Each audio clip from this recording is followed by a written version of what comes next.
നമസ്കാരം. കഴിഞ്ഞ ദിവസം അബ്ദുൾ റഹീം നാട്ടിലെത്തി. ഉമ്മയെ കണ്ടു. വളരെ മനോഹരമായിട്ടുള്ള നിമിഷങ്ങളൊക്കെ തന്നെ നമ്മൾ കണ്ടതാണ്, മാധ്യമങ്ങളിലൂടെ നമ്മൾ കണ്ടതാണ്. അപ്പോൾ അതിൽ ഞാൻ പറഞ്ഞു, കുറച്ച് ആൾക്കാർക്ക് അസഹിഷ്ണുതയുണ്ട്, കുറച്ച് ആൾക്കാർ കുതിത്തിരിപ്പുമായിട്ട് വരുന്നുണ്ട് എന്ന്. അതിൽ ഒരാളുടെ ഫേസ്ബുക്ക് പോസ്റ്റാണ് ഞാൻ കാണിച്ചേക്കുന്നത്. എനിക്ക് മനസ്സിലാകാത്തത്, ഇവർക്ക് ഇത്രയും അസഹിഷ്ണുതയോ, എന്തിന്റെ പ്രശ്നമാണ് ഇവർക്കെന്നാണ് ഞാൻ ആലോചിക്കുന്നത്. പബ്ലിക് ആയിട്ട് ഫേസ്ബുക്ക് എന്ന് പറയുന്നത് ഒരു പബ്ലിക് പ്ലാറ്റ്ഫോമാണ്, ഒരു പബ്ലിക് സോഷ്യൽ മീഡിയ പ്ലാറ്റ്ഫോമാണ്. അതിൽ വന്ന് ഇത്തരം നെഗറ്റീവുകൾ, അതായത് മറ്റുള്ളവരെ അല്ലെങ്കിൽ മറ്റു മതസ്ഥരെ ആക്ഷേപിച്ചുകൊണ്ടും അവഹേളിച്ചുകൊണ്ടും ഇത്തരം നെഗറ്റീവുകൾ ഇടാൻ ഇവർക്ക് എങ്ങനെ തോന്നുന്നു? ഇവർക്ക് വലിയ ജനപ്രീതി ഒന്നും കിട്ടുന്നില്ല, ജനങ്ങളുടെ കയ്യിൽ നിന്ന് വലിയ അപ്രീസിയേഷനോ വരവേൽപ്പോ ഒന്നും കിട്ടുന്നില്ല എങ്കിൽ പോലും ഇവർ പിന്നെയും ഇത് തന്നെ തുടർന്നുകൊണ്ടേയിരിക്കുകയാണ്.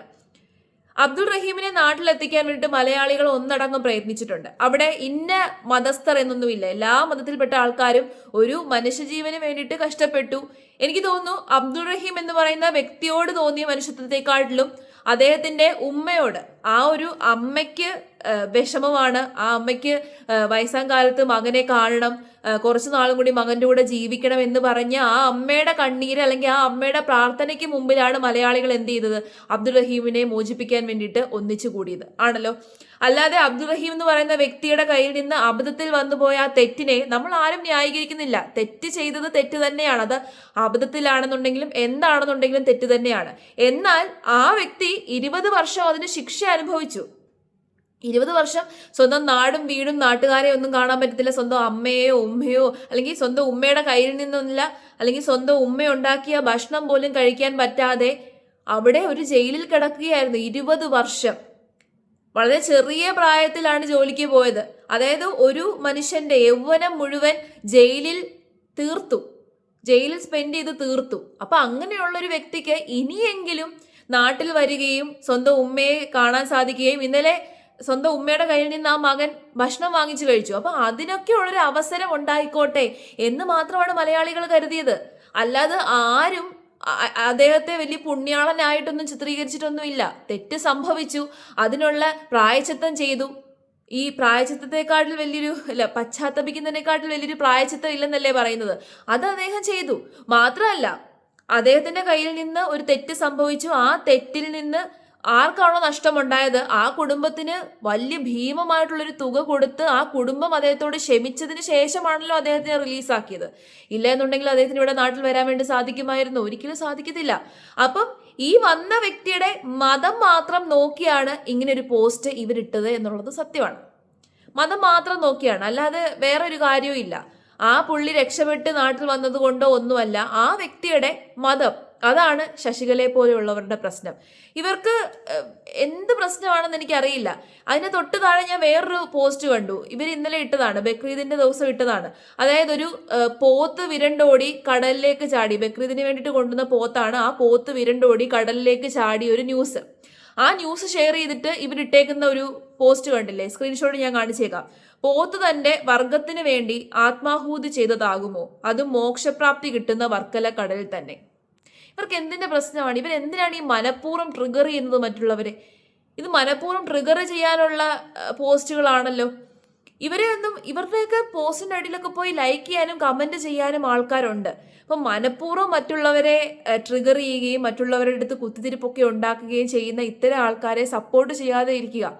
ഇവരുടെ ഫേസ്ബുക്ക് നിരന്തരം ഫോളോ ചെയ്യുകയും ഇവരെയൊക്കെ സപ്പോർട്ട് ചെയ്യുകയും ചെയ്യുന്ന ഒരുപാട് ആൾക്കാരുണ്ട്. നമുക്ക് എല്ലാവർക്കും രാഷ്ട്രീയപരമായും മതപരമായും ഒക്കെ വേറിട്ട അഭിപ്രായങ്ങളും വ്യത്യസ്ത ചിന്താഗതികളും ഒക്കെ ഉണ്ടാകും. എല്ലാ മനുഷ്യരും അങ്ങനെയാണ്, നമ്മൾ എല്ലാവരും അങ്ങനെ തന്നെയാണ്. നമുക്ക് എല്ലാവർക്കും വ്യത്യസ്ത ചിന്താഗതിയും വേറിട്ട ചിന്താഗതിയും ഒക്കെ തന്നെയാണ്. മതം വേറെയാണ്, വിശ്വാസം വേറെയാണ്, നമ്മൾ ഫോളോ ചെയ്യുന്ന സംസ്കാരങ്ങളും എല്ലാം വേറെയാണ്. ഈവൻ നമ്മളുടെ എല്ലാവരുടെയും വസ്ത്രധാരണങ്ങൾ പോലും പലപ്പോഴും വേറെയാണ്. ഓരോരുത്തർക്കും ഓരോരുത്തരുടേതായിട്ടുള്ള യുണീക്കായിട്ടുള്ള സ്റ്റൈലുകളുണ്ട് ആണല്ലോ. അപ്പൊ അഭിപ്രായ വ്യത്യാസങ്ങളൊക്കെ ഉണ്ടാകും. പക്ഷേ നമ്മുടെ അഭിപ്രായം മാത്രമാണ് ശരി എന്ന് വിചാരിച്ച് ജീവിക്കുന്നത് ശരിയല്ല. മറ്റുള്ളവരുടെ അഭിപ്രായങ്ങൾ അവരുടെ അഭിപ്രായമാണ് എന്ന് പറഞ്ഞ് അതിനെ റെസ്പെക്ട് ചെയ്യാനും നമ്മുടെ അഭിപ്രായങ്ങൾ തുറന്നു പറയുന്നതിനോടൊപ്പം തന്നെ അത് മറ്റൊരാളിലേക്ക് അടിച്ചേൽപ്പിക്കാതെ ഇരിക്കാൻ നോക്കാനും ഒക്കെയുള്ള ഒരു ഇത് നമുക്കുണ്ട്. അത് നമ്മുടെ റെസ്പോൺസിബിലിറ്റിയാണ്. പക്ഷെ ഇവരെ പോലെയുള്ളവർ അങ്ങനെയല്ല. ഇവരെ പോലെയുള്ളവർ കരുതുന്നത് ഇവരുടെ അഭിപ്രായങ്ങളും ഇവരുടെ വിശ്വാസങ്ങളും ഇവർ ഫോളോ ചെയ്ത് വരുന്ന കാര്യങ്ങളും മാത്രമാണ് ശരി. മറ്റുള്ളവരുടെ വിശ്വാസങ്ങളും മറ്റുള്ളവരുടെ അഭിപ്രായങ്ങളും എല്ലാം തെറ്റാണ് എന്ന് ചിന്തിക്കുന്ന ആൾക്കാരാണ് ഇവർ. അപ്പൊ അത്തരക്കാരെ ശരിക്കും പറഞ്ഞു കഴിഞ്ഞാൽ ഒരിക്കലും വളർത്തിക്കൊണ്ട് വരാതെ ഇരിക്കുക. ഇവര് ഇന്ന് മുതലേ തുടങ്ങിയതല്ല ഇവരുടെ ഈ ഒരു അസഹിഷ്ണുത. ഇങ്ങനെ ധാരാളം ആൾക്കാരെ നമുക്ക് കാണാൻ വേണ്ടി സാധിക്കും. ഇത്തരം വാർത്തകളുടെയൊക്കെ അടിയിൽ കമന്റ്സുകൾ എടുത്ത് നോക്കിക്കഴിഞ്ഞാൽ നിങ്ങൾക്ക് കാണാൻ വേണ്ടി സാധിക്കും.